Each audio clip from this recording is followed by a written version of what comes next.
Muy bien, chicos, tengan ustedes muy buenos días. Un abrazo inmenso a cada uno de ustedes esta mañana, siempre con el deseo, con los parabienes para ustedes, de saber que de alguna u otra manera estamos en un momento importante. Estamos en el inicio de esta semana, ya estamos hoy día el lunes 21 de junio. Ahora sí, voy a pedirles por favor que escriban sus datos, sus nombres y apellidos en el chat del Meet para la asistencia grabada del día de hoy. Hoy día empezamos una nueva semana, en esta vez con el curso de plan lector. Siempre llevando la mano con literatura. Para este año estamos estudiando literatura peruana, así que es importante de que todos nosotros estemos siempre activos, siempre con el deseo de que podamos hacer las cosas bien, siempre con las recomendaciones importantes, chicos. Estamos entrando en la semana 5. Estamos entrando en una semana muy importante. Muy bien. Estamos entrando en una semana en la cual cada uno de nosotros siempre estamos avanzando en nuestras actividades. Si hay alumnos que aún no envían sus evidencias, si hay alumnos que aún no envían sus clases, estamos de alguna manera u otra ya en la tercera unidad y no es posible, chicos. Necesitamos ya avanzar. Ya saben quiénes son los chicos que son responsables. Siempre nosotros tenemos que tomar en cuenta esto para poder de alguna manera u otra advertirles que el tiempo avanza, Y espero de que esta mañana cada uno de nosotros pues seamos conscientes de todas las actividades y todas las cosas que podamos hacer, sobre todo el día de hoy. Muy bien, nosotros estamos trabajando para esta época lo que es la literatura republicana. Estamos nosotros estudiando básicamente a los escritores importantes de una literatura en formación, una literatura en la cual el Perú de alguna u otra manera estaba recién viviendo una época de independencia, una época en la cual nosotros de alguna u otra forma entendemos que es así. Y esto es posible gracias a que poco a poco, y especialmente Lima, que era la capital del Perú, comenzó a pasar por un proceso de instauración y un gobierno local, un gobierno independiente. Eso es muy importante saber. Un gobierno independiente. Una serie de presidentes que comenzaron de alguna u otra manera a poder entender la importancia que tiene la república, la democracia. El Perú está viviendo una época netamente demócrata. Pero lamentablemente una serie de actos políticos no permitieron que el Perú avanzara, no permitieron que el Perú de alguna manera u otra llegara a ser tal vez una de las potencias mundiales en Sudamérica, sabiendo que el Perú estaba en el pasado teniendo al Tahuantinsuyo como una potencia en la época ante los españoles. Pero el Perú estaba viviendo ya momentos muy difíciles, momentos complicados, momentos en que los presidentes ya gobernaban de una manera tan corrupta, tan inconsciente, que eso nos llevó prácticamente a una guerra civil, que es la guerra con Chile, en el año 1879. Y durante estas semanas hemos estado meditando en esa guerra con Chile. Hemos estado nosotros trabajando varios aspectos importantes de esta guerra con Chile, ¿verdad? Hemos estado hablando un poco acerca de esas actividades importantes que en el Perú se estaba viviendo. El Perú entró en una guerra con Chile, un país muy pequeño del sur, que expandió sus territorios hacia el norte y hacia el sur del Perú, y así una serie de sucesos nos llevó prácticamente a la derrota, no solamente política, sino económica, moral, en el finales del siglo XIX.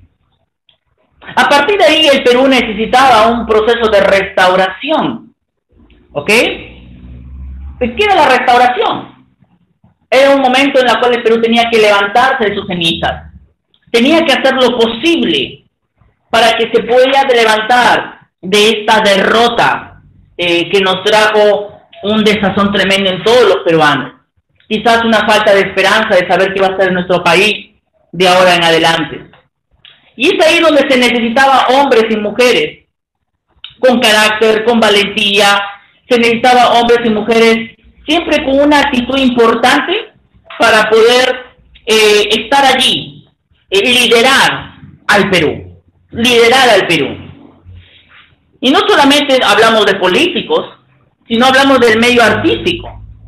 Los artistas tenían que demostrar que son peruanos, que hay una identidad peruana. Y eso de alguna manera u otra tenía que verse ahora en la cancha al frente. En el campo de la literatura se levantaron hombres y mujeres que no duraron en poder criticar, no duraron en poder decir las cosas tal y como son.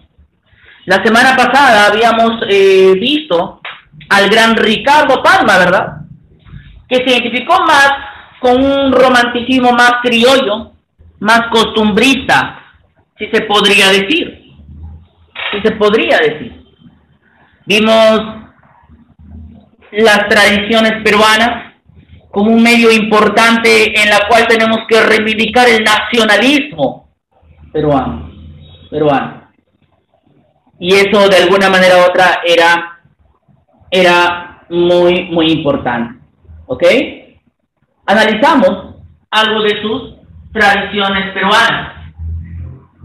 Y eso es algo muy importante cuando analizamos algunos aspectos importantes de Ricardo Palma, que no solamente se involucró en el aspecto literario, sino también en el aspecto político, cuando asumió la dirección de la Biblioteca Nacional en Lima. ¿Ok? Luego de eso, obviamente, pasó por otra etapa el Perú. Y la semana pasada también estábamos viendo al gran Manuel González Prada.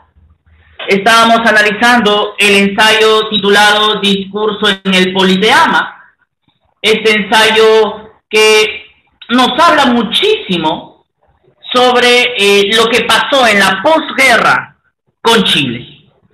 Esta posguerra de análisis, de crítica, una posguerra de muchas cosas que el gran Manuel González Prada tenía que analizar y tenía que animar especialmente a los jóvenes de la época a levantarse. Tenía que animar a los jóvenes de la época a poder levantarse en una situación pero tan complicada. Entonces, chicos, el gran Manuel González Prada comienza a escribir su discurso en el Politeama, que espero que ustedes hayan resuelto las actividades de la clase anterior. Vamos a estar revisando esta semana estas actividades. Y se levanta para escribir y anunciar el discurso en el Politeama, que básicamente es un discurso importante, un discurso en la cual comenzamos a poder entender algo interesante en el curso de Politeama. Luego del discurso de Politeama, el Perú entró en conciencia y comenzó a poder levantarse en el periodo de Miguel Iglesias, este presidente de inicio del siglo ya XX. Miguel Iglesias llama a Manuel González Prada para ahora dirigir la reconstrucción de la Biblioteca Nacional en Lima. El día de hoy vamos a ver ahora no a un hombre, sino a una escritora que se identificó también con las necesidades importantes. ¿Ok? Una mujer que era la precursora, digamos, del realismo femenino en el Perú. porque la época realista era una época de hombres y mujeres que se levantaron para poder analizar la sociedad a través del ensayo, a través de la novela. Y el día de hoy vamos a estar analizando un poco sobre la vida y obra de esta mujer que ven en pantalla, llamada Clorinda Mato de Turner, que es la representante de lo que se dice el realismo femenino en el Perú. Y espero de que esta mañana podamos conocer algo sobre la vida de esta mujer y su obra Ave sin nido, que es la obra que vamos a estar analizando el día miércoles. Pero hoy día permíteme compartirte algunos datos importantes sobre esta mujer que sin lugar a dudas brilló en una época complicada, en una época en donde de alguna manera u otra era importantísimo poder conocer. Poder conocer. ¿Sí? Voy a compartirte entonces en la pantalla básicamente una información importante sobre la vida y obra de la gran Clorinda Mato de Turner.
Vamos a hablar de una mujer excepcional, una cusqueña inmensa, periodista, escritora y muy comprometida con su pasión, la literatura, pero también muy comprometida con sus ideas políticas. Me refiero a Clorinda Mato de Turner, la autora de Ave sin nido, probablemente la primera novela indigenista del Perú.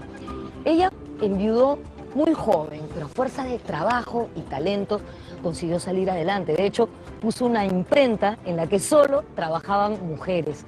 Se llamaba La Equitativa. Qué bonito, ¿no? Pero ella no solamente hizo todo eso, además fue una pionera en la defensa de los derechos de los indígenas y de las mujeres. Por eso estoy muy complacida en presentar este programa desde el parque que lleva su nombre en Miraflores. Acompáñenos. Soy Norma Martínez y esto es Sucedió en el Perú.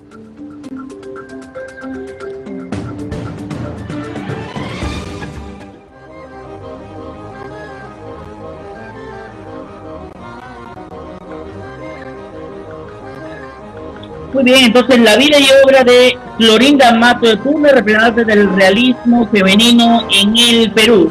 Quiero que tomen nota de esto porque ustedes van a hacer una tarea en relación a la vida y obra de esta mujer. Una cusqueña sin lugar a dudas. Una representante que analizó no solamente el aspecto literario, sino se involucró en el trabajo social, especialmente con el derecho del trabajo a la mujer.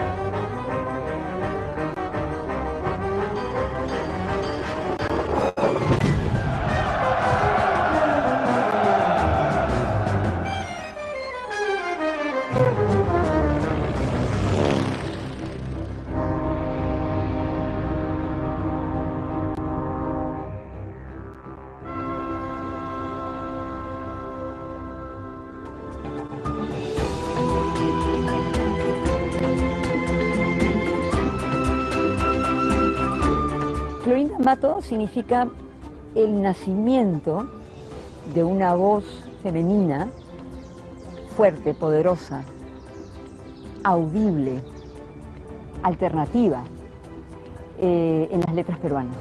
Significa también el surgimiento de una generación, una red de mujeres intelectuales que más allá de la creación literaria se comprometen con el devenir nacional, o sea, se convierten en intelectuales públicos.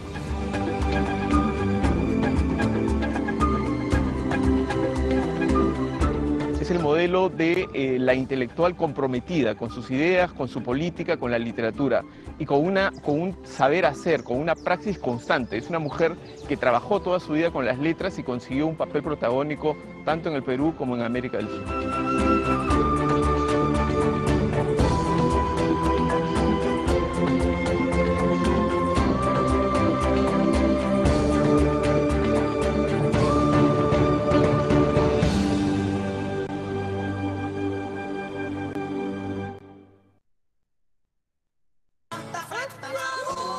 Disponible ahora. Todo lo bueno está en la superficie. El cielo, las...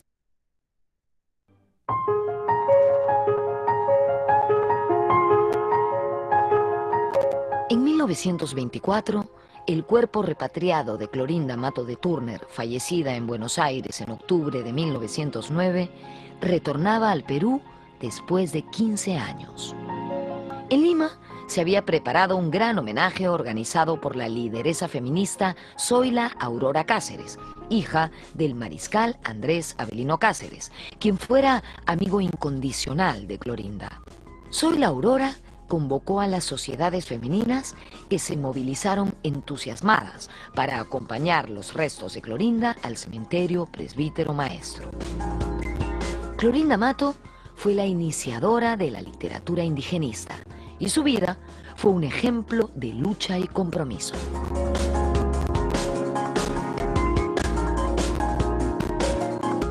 Es una de las mujeres por las que yo me puedo sentir orgullosa de ser mujer, ¿no? No siempre sucede eso. A veces uno dice, bueno, qué vergüenza que esa persona sea mujer, pero en el caso de Clorinda uno dice, qué maravilla, qué valentía de mujer, y en qué época, en qué momento. Y ella no solo leía, escribía, sino que escribió cosas que no se atrevió a escribir otra persona.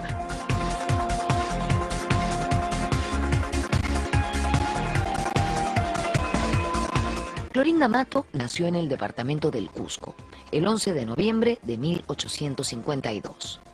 Sus padres fueron Ramón Mato Torres y Grimanesa Usandivaras, quienes conformaban una familia de pequeños hacendados.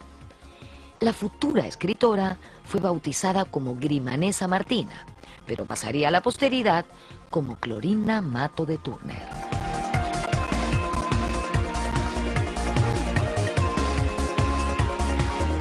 Su padre, Mato Usandivaras, es un pequeño hacendado de Calca. Uno de los mitos que ha sido recogido por la historia y la crítica literaria es que ella era hacendada. Incluso hay quienes atribuyen a su carácter o a su naturaleza de hacendada la escritura de Ave sin nido.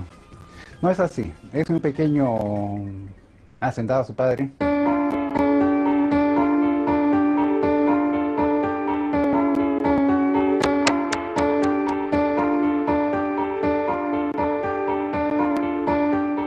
Clorinda perdió a su madre de muy pequeña y debido a ello se hicieron más frecuentes sus visitas a una hacienda familiar que quedaba en la provincia cusqueña de Calca.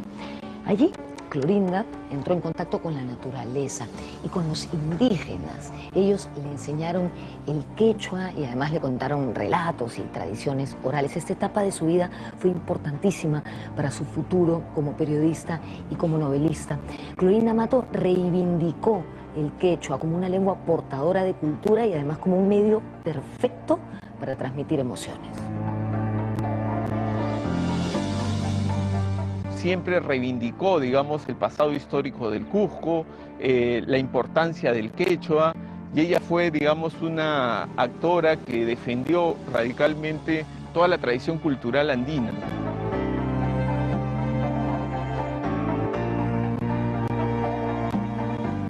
Lima era la ciudad que más se había beneficiado del auge de la exportación del guano. ciudades como el Cusco sufrían de abandono por parte del Estado. Estas desigualdades fueron anotadas por viajeros extranjeros que pasaron por el Perú a mediados del siglo XIX.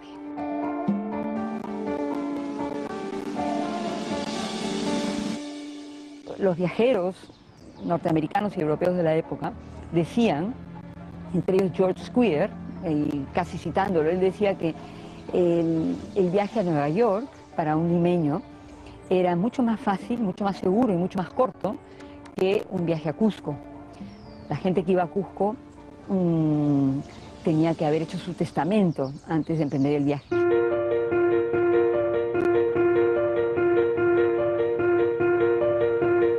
Clorinda Mato estudió en el Colegio de Educandas del Cusco. Siendo muy jovencita, conoció a quien se convertiría en su esposo, el comerciante británico Joseph Turner. Con él se casó a los 19 años.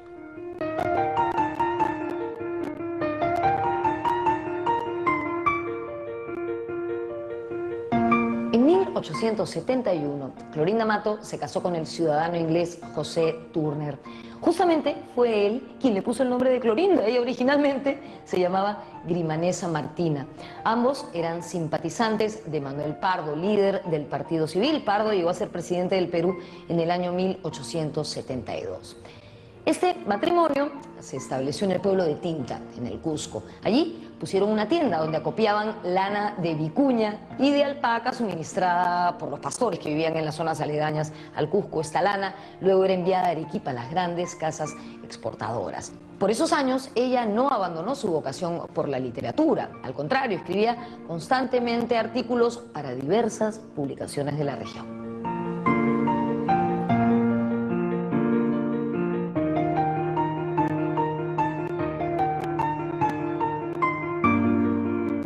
Las grandes casas exportadoras de lana tenían filiales en pequeños poblados del Cusco, como Tinta. De esa forma, los esposos Turner resultaron siendo agentes de importantes casas comerciales como la Stafford.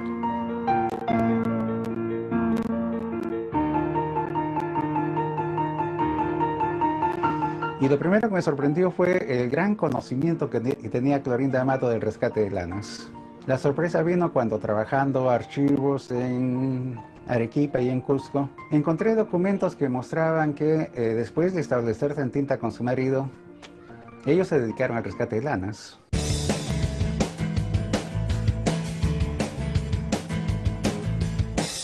Mientras trabajaba en la tienda de Tinta, Clorinda Mato colaboraba escribiendo en revistas y periódicos regionales. Su carrera literaria comenzaba a despuntar.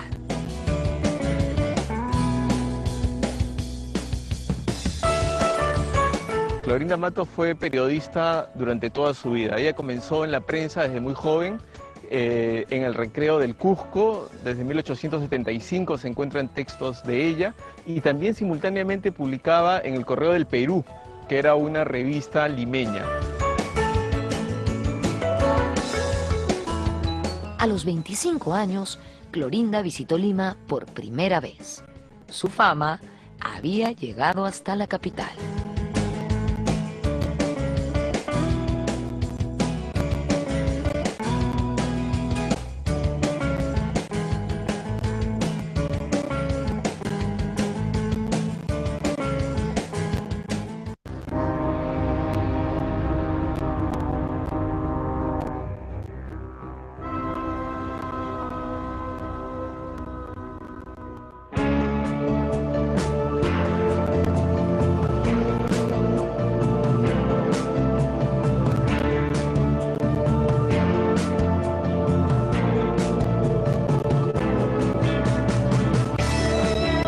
En 1877, Clorinda Mato de Turner llegó por primera vez a Lima acompañada de su esposo para participar en las veladas literarias que se organizaban en casa de Juana Manuela Gorriti, que vivía más o menos por donde estoy yo ahora, en el Girón Ocoña. Juana Manuela Gorriti era una argentina que hacía años vivía en Lima, era escritora, periodista y maestra, y organizaba estas veladas donde participaban muchas escritoras jóvenes como Clorinda o como Mercedes Cabello de Carbonera. Pero no solamente asistían escritoras, sino también escritores. Eso sí, libres de prejuicios sexistas como Abelardo Gamarra el Tunante o Ricardo Palma.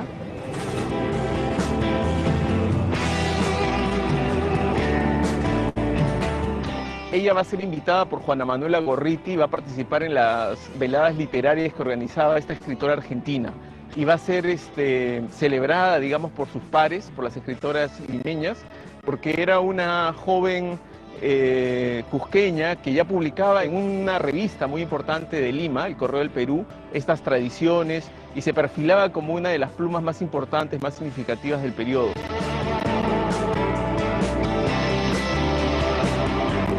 Son una serie de reuniones a lo largo del 1876-1877 a las que invitan a intelectuales, a escritores importantes. Entonces a Clorinda la invitan, ella ya era amiga de Juana Manuela Gorriti, de Mercedes Cabello, de Teresa González de Fanny, todas ellas asiduas de las veladas, y la homenajean por sus tradiciones. Como se hacía en esa época, ¿no? Eran homenajes pues muy ritualistas, le ciñen una corona de laureles, la suben sobre una plataforma, le leen una serie de loas, en fin. En ese momento, Clorinda ya colaboraba en las principales publicaciones literarias del país. Firmaba sus artículos con su nombre o con el seudónimo Carlota Dimont. Muy bien, chicos, quiero que lean el chat del Meet, por favor, mientras que vamos mirando, vamos contestando.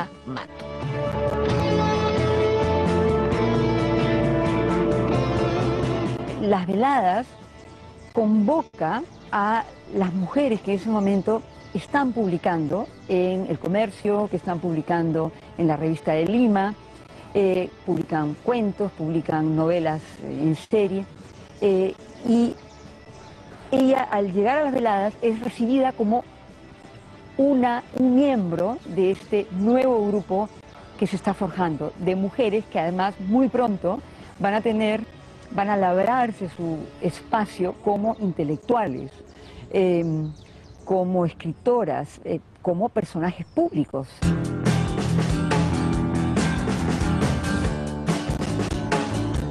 Las veladas literarias limeñas, lo mismo que las actividades comerciales de Clorinda y su esposo, fueron interrumpidas por un hecho trágico: el inicio de la guerra.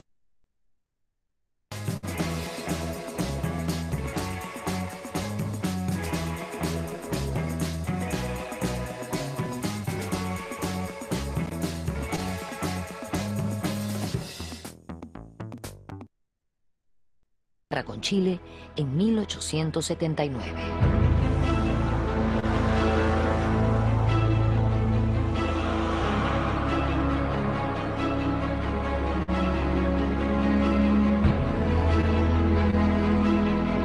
Muy bien ahí los chicos, sigamos con los chicos, los chicos tienen que dar respuesta. En 1879, cuando estalló la guerra con Chile, Clorinda y su marido José Turner apoyaron a las tropas acantonadas en el Cusco. De hecho, su casa sirvió como un hospital. El coronel Andrés Avelino Cáceres, quien era prefecto del departamento del Cusco desde 1875, organizó la ayuda al ejército peruano de Tarapacá. El año 92 estaba en el Cusco por unos meses y tuve posibilidad de entrar a algunos archivos de la universidad buscando la etapa de Cáceres cuando está de prefecto allí. Y entre esos documentos estaba, bueno, parece que hubo una disposición de la Caja de Depósitos y Consignaciones, creo que se llamaba, lo que es Ministerio de Hacienda, que solicitaba que las provincias erogaran dinero para poder apoyar a los soldados que iban a ir a la campaña del sur en primer lugar, ¿no? En tinta está ahí la cantidad, son cerca de 400 pesos, me parece, y hay una acotación que dice, de esta cantidad, 386, 84, los entregó la señora Clorinda Mato de Turner.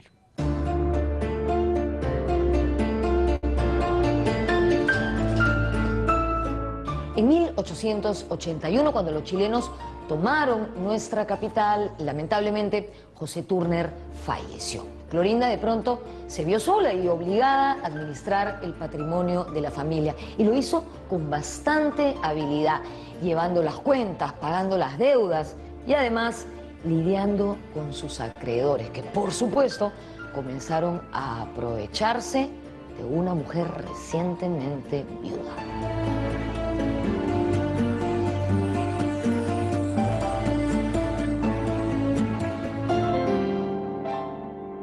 No había cumplido ni siquiera los 30 años cuando enviuda. Debe haber estado casada 10 años.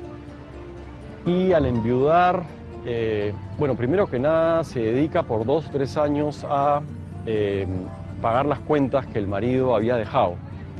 El negocio estaba básicamente quebrado y Mato, de una manera exitosa, digamos, saca adelante el negocio. En todo caso, paga las cuentas que tenía que pagar.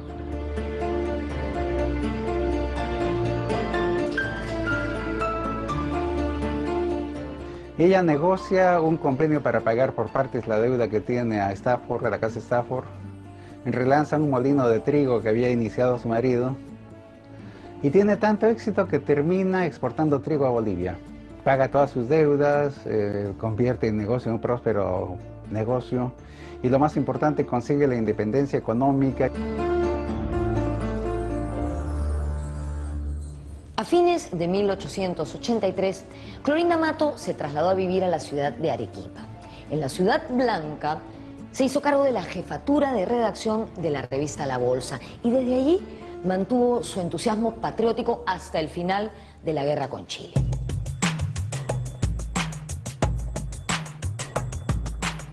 Desde Arequipa, Clorinda escribió varias cartas a su maestro Ricardo Palma, donde le relataba las graves dificultades económicas por las que atravesaba. Yo he tenido la oportunidad de leer el epistolario Mato Palma, en la que Clorinda habla constantemente en esas cartas, son 32 cartas, en las que le habla constantemente acerca de su pobreza, acerca de las deudas, de gente que le debe dinero y que no le paga. Y estamos hablando pues de poquita plata, que para ella era mucho, ¿no?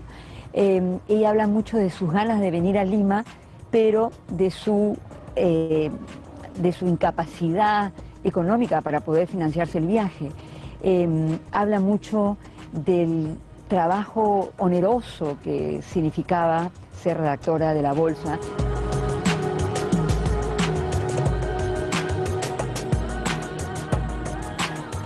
Por esos años, ella publicó un libro llamado Tradiciones Cusqueñas, donde plasmaba la biografía de grandes personajes nacidos en esa provincia, como Francisca Zubiaga de Gamarra. ¿Se acuerdan de ella? Claro, la esposa del caudillo Agustín Gamarra, aquella que era llamada la Mariscala. Este libro, Tradiciones Cusqueñas, fue prologado por el gran tradicionalista Ricardo Palma, quien Clorinda admiraba y conocía desde hacía algunos años. De hecho, Ricardo Palma le decía a Clorinda, mi predilecta discípula.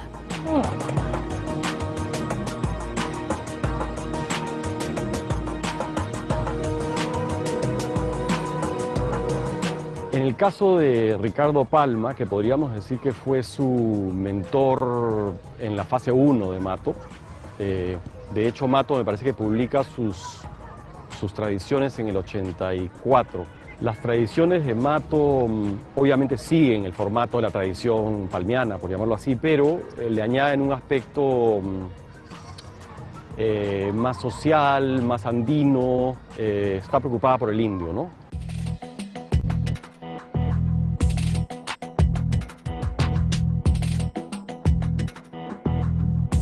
En Arequipa, Clorinda escribió con entusiasmo sobre el sacrificado ejército de Cáceres que salvaba el honor nacional en la campaña de la Breña.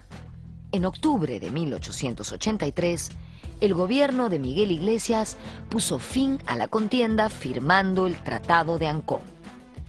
Cáceres nunca estuvo a favor de esta paz concesión territorial. El héroe de la Breña y Clorinda Mato tenían muchas coincidencias de pensamiento.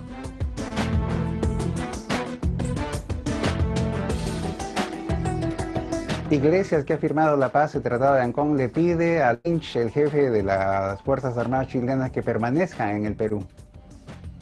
¿Por qué razón? Teme a Cáceres y quiere quedarse en el poder. Y Cáceres se prepara para la guerra civil. Los chilenos se van a ir recién en agosto de 1884. Coincide con el viaje de Clorinda Mato a Arequipa y ella se alinea con Cáceres abiertamente. Hay notas biográficas que hace de Cáceres en un pequeño libro titulado algo así como Perfiles al Carbón de Americanos Ilustres. Ahí hay una toma de posición muy clara por Cáceres.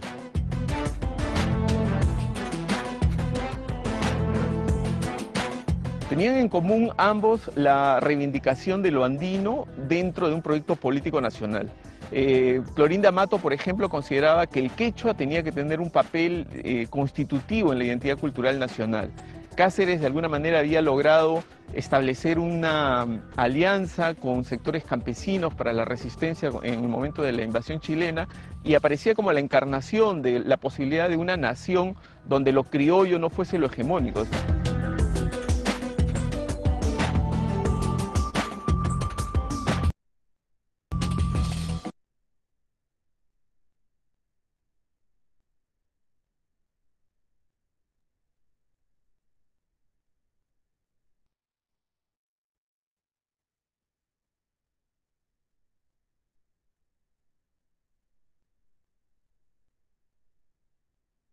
Muy bien, chicos.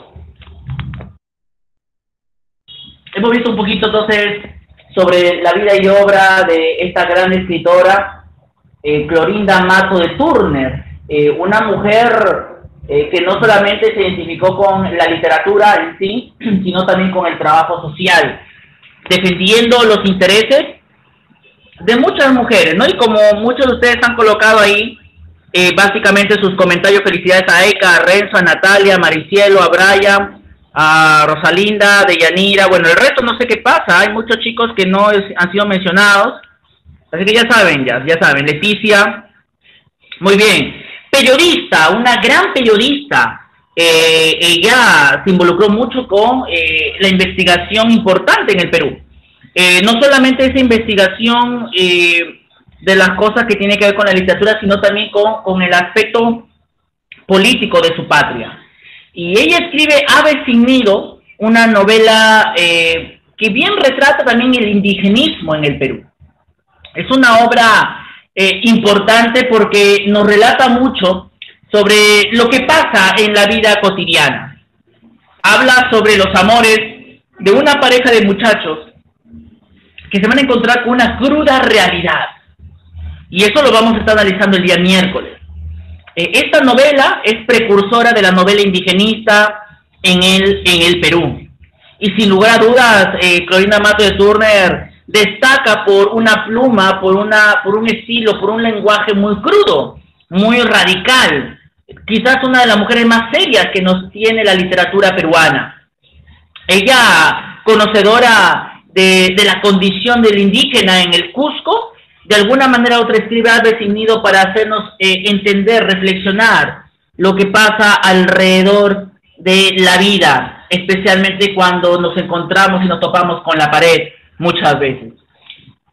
Por eso ustedes van a tener una actividad que van a enviar a Classroom como siempre. La actividad es acerca de, ustedes van a averiguar un poco más sobre la vida y obra. Hemos visto un poquito sobre algunos datos de la obra Ave sin nido también. Y yo espero de que esta mañana todo lo podamos lograr. Chicos, vamos a dejarlo aquí en esta hora. Sigan en el Classroom, sigan en la plataforma. Esperamos que cada uno de nosotros podamos trabajar en este tiempo. Resuman bien la información, traten de poder sintetizar bien la información y lo trabajan en sus cuadernos correspondientes. Ya van a averiguar sobre la vida y obra de lo que habíamos visto, y el día miércoles vamos a analizar la obra Ave sin nido y vamos a conocer un poquito sobre la historia. Vamos a ver un capítulo. En Classroom he colgado la obra completa, pero solamente vamos a ver un extracto, un fragmento, en donde radica el realismo en esta novela indigenista Ave sin Nido. Como siempre, es un placer haber estado con ustedes. Cuídense mucho, nos vemos el miércoles. ¡Chau! Bye, profe, cuídese. Un abrazo, cuídense, chicas. Chau. Chao, profesor. Adiós. Chau, hijo.